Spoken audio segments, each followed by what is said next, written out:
This one's called Vindicator. It's from Star Wars The Old Republic, the game, and it was kind of a challenge project brought to me by a friend of mine who, it's actually his saber in the game, and he really liked it. He said it's a little too complicated for him to actually have unless he wanted to employ like CNC machines and hire a machinist, and I'm like, well, maybe I can put something together that kind of resembles it. So I did, and then now I'm going to give it to him as a very merry unbirthday present.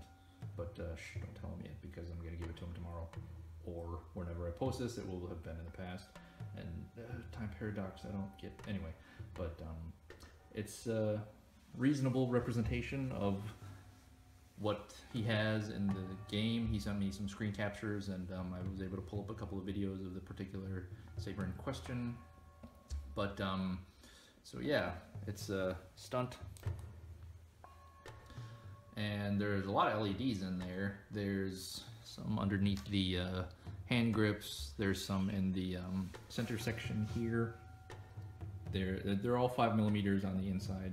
The main LEDs are Rebel RGBs with the red and blue in parallel.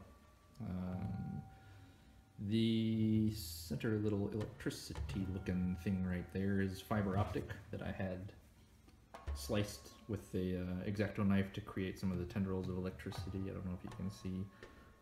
If there was PWM or some sort of flicker effect, it would kind of look a little bit more reasonable, but either way, as it stands, I think it looks okay.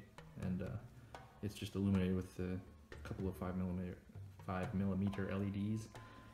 There's a couple more that are mounted pretty much right in here that shine underneath the rings there, and this whole central chassis, it's just rods, tubes, and rings cut out of 1.5 inch outer diameter, 1.25 inch inner diameter tube, just very precisely cut into rings and then positioned over the bars.